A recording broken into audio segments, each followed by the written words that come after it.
नमस्कार मित्रांनो. आपल्या या यूट्यूब चॅनलमध्ये आपल्या सर्वांचं स्वागत आहे. मी तुम्हाला विनंती करतो की व्हिडिओ सुरुवात होण्याच्या अगोदर तुम्ही या चॅनलला सबस्क्राईब करा आणि भरभरून प्रेम द्या. तर आज या व्हिडिओमध्ये आपण इंग्लिश या टॉपिकबद्दल बोलणार आहोत. तर मी झालेल्या म्हणजे 6 जुलै 2024 आणि 7 जुलै 2024 रोजी सीकेट एक्झाम जी झाली त्यामध्ये 6 जुलै 2024 मॉर्निंग स्लॉटला मी एक कॅन्डिडेट म्हणून अपियर होतो. तर त्याचा एक अनुभव सांगण्याचा प्रयत्न मी या व्हिडिओमधनं करत आहे. व्हिडिओ आणि एक सूचना तुम्हाला अशी आहे की हा माझा वैयक्तिक अनुभव आहे. प्रत्येक मुलाचा किंवा प्रत्येक कॅन्डिडेटचा अनुभव हा वेगवेगळा असू शकतो. तर मी तुम्हाला विनंती करतो की मला जज करू नका. मी माझं एक वैयक्तिक मांडणी करतो आहे अनुभवाची. ठीक आहे.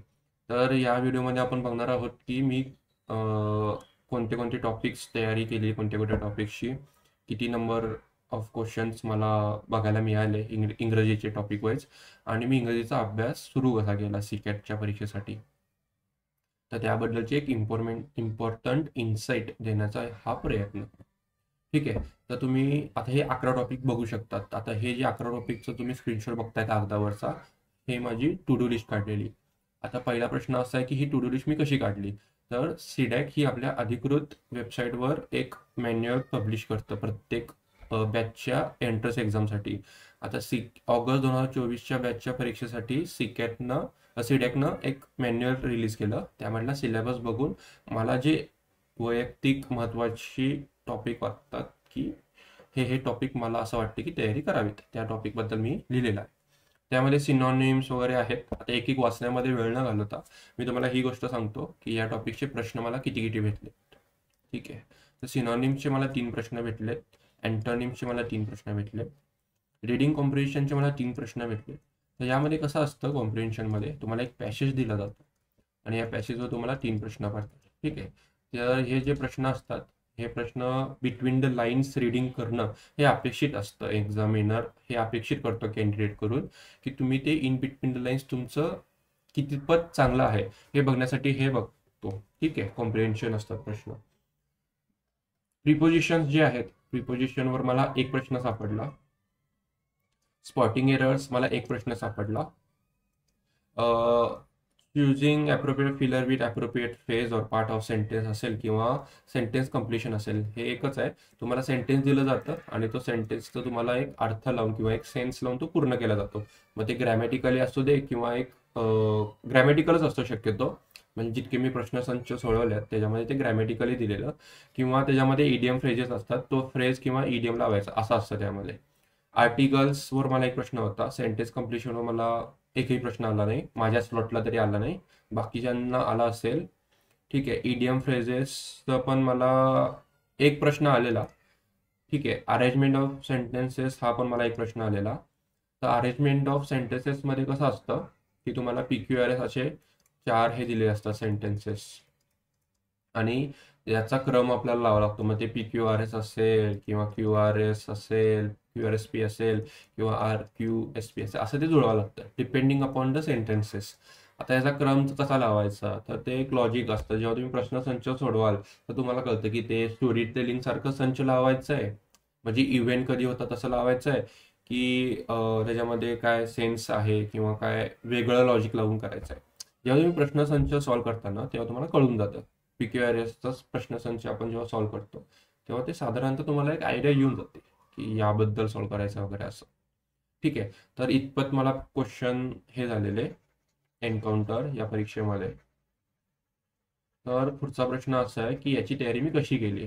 तर इंग्रजीचं ॲज काय मी कुणाचं फॉलो केलं नव्हतं, कारण का मला ते खरं सांगायचं झालं तर मला ते कॉस्ट बेनिफिट म्हणण्यापेक्षा मला ते पटतच नव्हतं त्यांची आयडिया. तर मी काय केलं तुम्हाला हे सांगतो.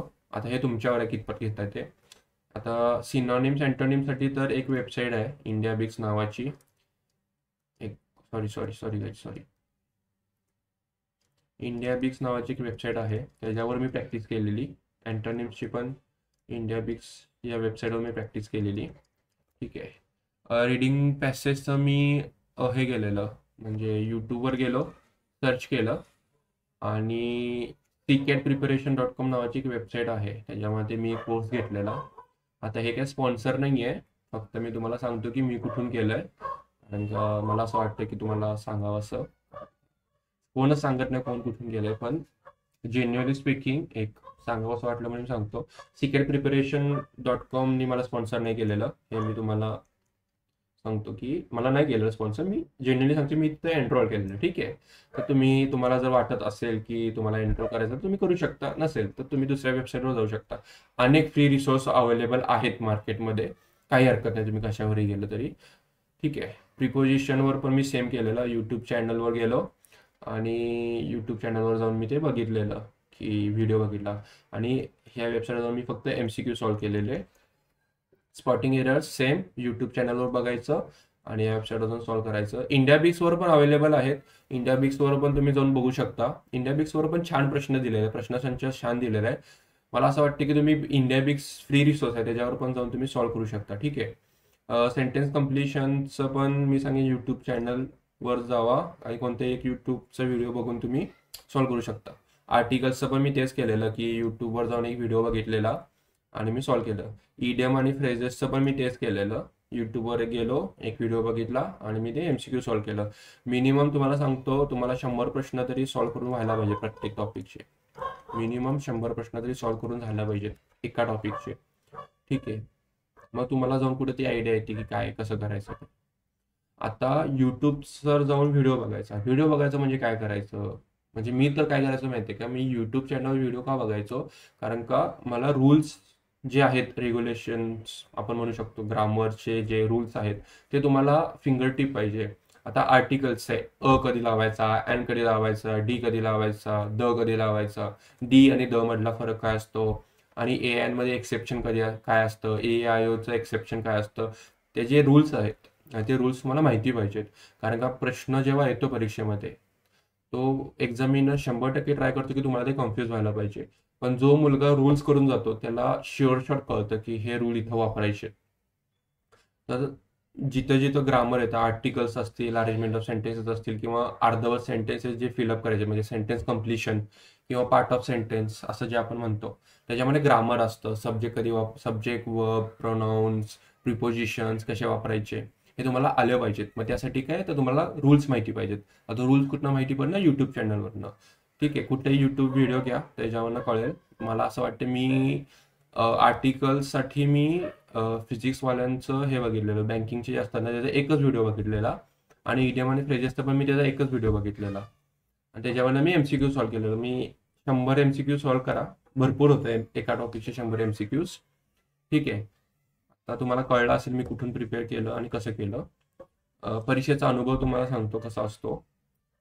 मला माझ्या स्लॉटला इंग्रजीचे प्रश्न फार कमी आलेले, म्हणजे सिनॉनिमचे 3 जे प्रश्न होते ते मी सोडलेले, कारण का खरं सांगायचं झालं तर मला गॅरंटीच नव्हती की ते चुकीचं आहे का बरोबर आहे.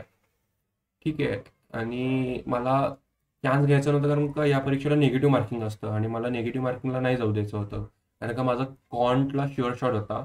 पॅसेज, कॉन्ट, लॉजिकल रिझनिंग आणि कन्सेप्ट प्रोग्रामिंग आणि कॉम्प्युटर फंडामेंटल माझे शुअर शॉट होते. सेक्शन ए मध्ये इंग्लिशचं म्हणायचं झालं तर कॉम्प्रिहेन्शन माझे शुअर शॉट होते, मी ते परफेक्टली सॉल्व्ह केलेले. प्रिपोजिशनचं पण मी परफेक्टली सॉल्व्ह केलेलं, आर्टिकल्स पण मी परफेक्टली सॉल्व्ह केलेलं. फक्त मला डाऊटफुल ते अँटोनिम सिनोनिम्स होते ते मी नाही अटेम्प्ट केलेले, आणि आयडियम्स फ्रेजेस मी सॉल्व्ह केलं. PQRS माझं शुअर शॉट होता. ठीक आहे, तर हे एकंदरीत असं माझा एक्सपिरियन्स होता. तर यामध्ये CCAT प्रिपरेशनवरनं तुम्ही MCQ सॉल्व्ह करू शकता. इंडियाबिक्स पण खूप छान प्रोव्हाइड करतात, ते पण फ्री रिसोर्स आहेत. मार्केटमध्ये अनेक फ्री रिसोर्स अवेलेबल आहेत. आता हे तुमच्यावर आहे की तुम्ही कोणता वापरता. ठीक आहे, सो असा एक अनुभव मला शेअर करावा असा वाटला म्हणून मी हा यूट्यूब व्हिडिओ बनवून शेअर केला. जर तुम्हाला हा व्हिडिओ आवडला असेल तर नक्की लाईक करा या व्हिडिओला, आणि नक्की सबस्क्राईब करा या चॅनलला. धन्यवाद. आपण भेटू पुढच्या व्हिडिओला एक पुढच्या सेक्शनमध्ये. थँक्यू.